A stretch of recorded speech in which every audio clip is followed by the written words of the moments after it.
आज की बातचीत क्रिकेट के मैदान से कुछ वायरल लम्हों और कुछ बहुत बड़े उलटफेरों के बारे में है। हाँ, और ये सिर्फ स्कोर की बात नहीं है। बिल्कुल नहीं। हमारे पास एक लोकप्रिय YouTube चैनल का विश्लेषण है जो हाल के T20 मैचों के उन पहलुओं पर रोशनी डालता है जिन पर शायद सबकी नजर नहीं गई। हम भारत पाकिस्तान मैच के मैदान के अंदर और बाहर के ड्रामा को तो देखेंगे ही, और एक ऐसी टीम की भी बात करेंगे जिसके टूर्नामेंट से बाहर होने का खतरा मंडरा रहा है। हाँ, जिसकी किसी ने कल्पना भी नहीं की थी।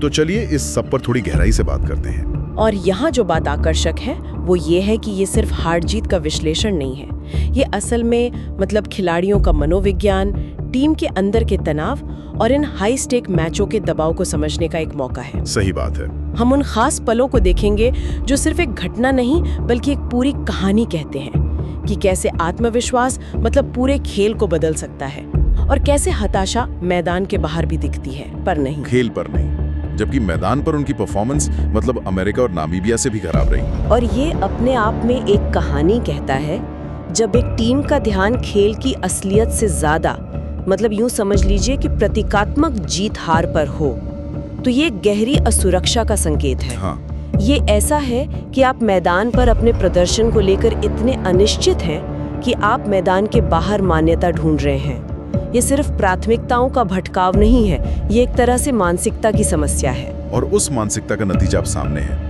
हालत ये हो गई है कि उनका टूर्नामेंट में आगे बढ़ना नेट रन रेट के धागे से लटका हुआ है। बिल्कुल। और परफॉर्मेंस इतनी निराशाजनक थी कि एक पल तो कैमरे पे कैद हो गया और वायरल भी हो गया। पाकिस्तान क्रिकेट बोर्ड के चेयरमैन मोहसिन नकवी, हाँ, जिन्हें वीडियो में मजाक में ट्रॉफी चोर भी कहा गया। हाँ, वो मैच के बीच में ही उठकर चले गए। भाई ये तो वाकई में गजब बेइज्जती है। हाँ, और ये सिर्फ बेइज्जती से ज्यादा है, ये एक तरह का पावर प्ले भी है। एक क्रिकेट बोर्ड के मुखिया का अपनी टीम को बीच मैच में छोड़कर जाना, ये सिर्फ एक व्यक्तिगत प्रतिक्रिया नहीं है, ये एक संदेश है। ये एक बहुत शक्तिशाली सार्वजनिक संदेश है कि मेरी नजर में आप लोग अब खेलने लायक नहीं बचे। ये हताशा तो है ही, लेकिन साथ ही ये अपने ही सिस्टम से एक तरह का सार्वजनिक तलाक भी है।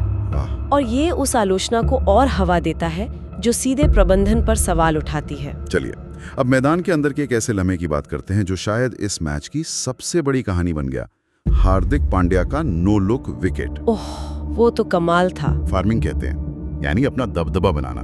हुआ ये कि हार्दिक पहला ओवर डाल रहे थे और पाकिस्तान की ओपनर साहिबजादा फरहान स्ट्राइक पर थे। और हाँ, ये वही फरहान है जिन्होंने कुछ समय पहले कहा था कि वो बुमराह को छक्का मारकर एक डॉक्यूमेंट्री बनाना चाहते हैं। बिल्कुल, तो उन पर एक अलग तरह का मनोवैज्ञानिक दबाव पहले से ही था। हाँ। तो हार्दिक ने पहली 3 गेंदें डॉट डाली।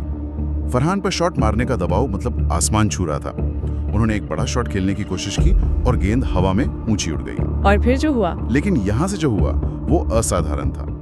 हार्दिक ने गेंद डालने के बाद ना तो पीछे मुड़ के गेंद को देखा, ना ही फील्डर को।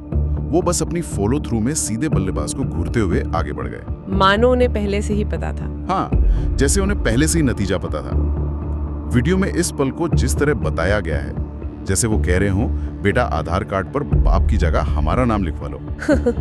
हमने क्रिकेट में नो लुक शॉट तो बहुत सुने थे, लेकिन नो लुक विकेट शायद पहली बार देखा है। और इसका असली असर उस एक बल्लेबाज के लिए नहीं है, इसका असली असर तो डगआउट में बैठे अगले बल्लेबाज पर पड़ता है। अच्छा। जब वो ये देखता है तो उसके दिमाग में एक बीज बो दिया जाता है कि ये गेंदबाज मुझसे 2 कदम आगे सोच रहा है।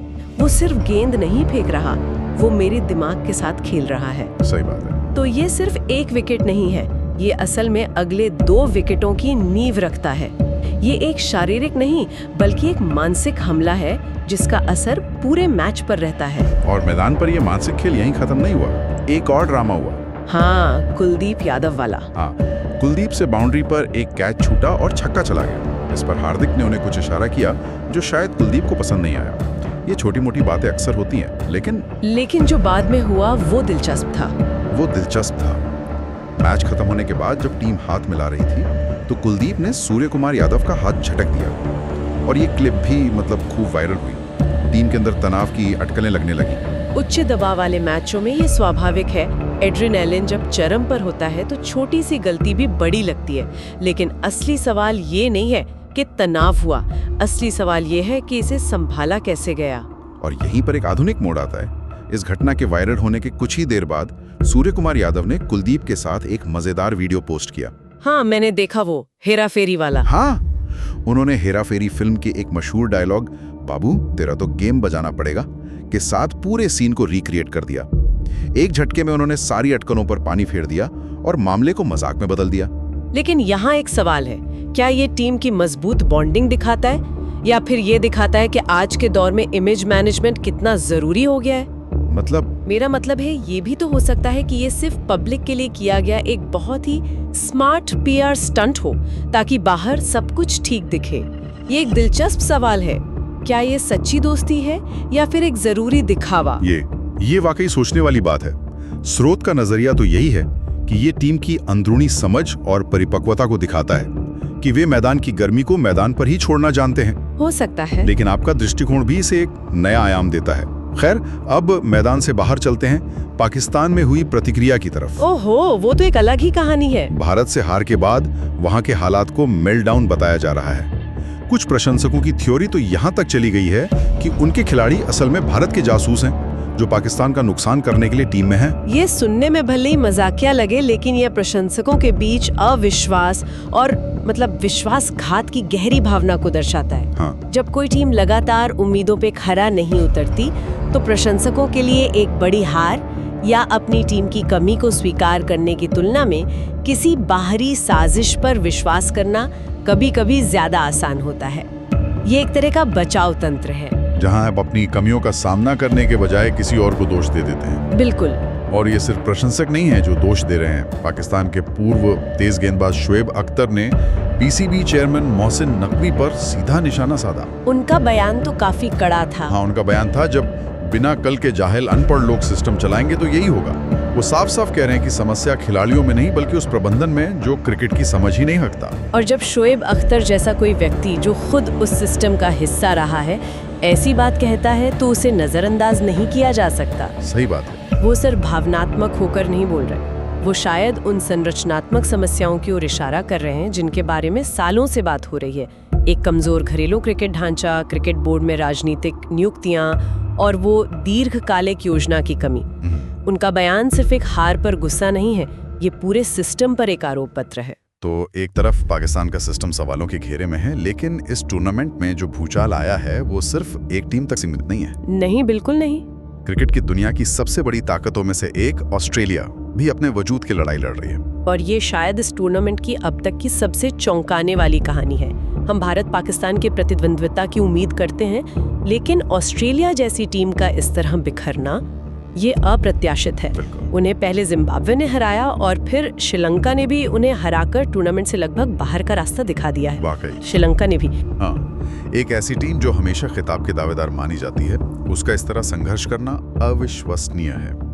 स्रोत के विश्लेषण के अनुसार अब जिम्बाब्वे जैसी टीम सुपर 8 में क्वालिफाई करने की प्रबल दावेदार बन गई है। ये ऑस्ट्रेलिया के लिए एक बहुत बड़ी शर्मिंदगी है। बहुत बड़ी। और ये दिखाता है कि T20 क्रिकेट कितना अप्रत्याशित हो गया है। ये एक महान लेवलर है। इस फॉर्मेट में ऐतिहासिक प्रतिष्ठा या टीम की कागजी ताकत उतनी मायने नहीं रखती। हाँ। एक या दो खिलाड़ियों का असाधारण प्रदर्शन या 15-20 मिनट का एक विस्फोटक स्पेल पूरे मैच का नतीजा बदल सकता है। शायद ऑस्ट्रेलिया की जो पारंपरिक ताकतें हैं, धैर्य, लंबी साझेदारियां बनाना, प्रतिद्वंद्वी को धीरे धीरे थकाना, वो इस तेज तरार फॉर्मेट में उतनी प्रभावी नहीं है। तो इसका मतलब है कि अब किसी भी टीम को हल्के में नहीं ले जा सकता। बिल्कुल नहीं। जो टीमें पारंपरिक रूप से हावी रही हैं, उन्हें अब नई और उभरती हुई टीमों से कड़ी चुनौती मिल रही है, निश्चित रूप से। और ये खेल के वैश्विक संतुलन में एक बदलाव का संकेत है। ये T20 प्रारूप की प्रकृति है। ये खेल को अधिक लोकतांत्रिक बनाता है। ये सिर्फ ऑस्ट्रेलिया की हार नहीं है, ये इस बात का सबूत है कि खेल अब कुछ चुनिंदा देशों की जागीर नहीं रहा। तो कुल मिलाकर इसका क्या मतलब बनता है? ऐसा लगता है कि भारत पाकिस्तान मैच सिर्फ एक खेल नहीं था, ये व्यक्तिगत प्रतिभा का प्रदर्शन, टीम के अंदर के तनाव और प्रशासनिक विवादों का एक कॉकटेल था। हाँ। हमने हार्दिक पांड्या का ऑरा देखा, कुलदीप का गुस्सा देखा और फिर सोशल मीडिया पर उसका स्मार्ट समाधान भी। और दूसरी तरफ क्रिकेट की स्थापित व्यवस्था को एक जबरदस्त झटका लग रहा है। जहां ऑस्ट्रेलिया जैसी मजबूत टीम बाहर होने की कगार पर है। बिल्कुल। स्रोत भारत और पाकिस्तान के बीच क्रिकेट कौशल में एक बड़े अंतर की ओर इशारा करते हैं और ये भी कि ऑस्ट्रेलिया जैसी टीमें भी अब अजेय नहीं है। ये एक विचारणीय प्रश्न छोड़ जाता है। क्या आधुनिक T20 क्रिकेट में कुछ टीमों का लंबे समय तक दबदबा अब अतीत की बात हो गई है? क्या हम क्रिकेट के एक ऐसे नए युग में प्रवेश कर रहे हैं जहां मनोवैज्ञानिक बढ़त और मैच के दिन का प्रदर्शन किसी टीम की ऐतिहासिक विरासत और उसकी प्रतिष्ठा से कहीं ज्यादा मायने रखता है? शायद अब सिंहासन किसी एक का नहीं रहा। शायद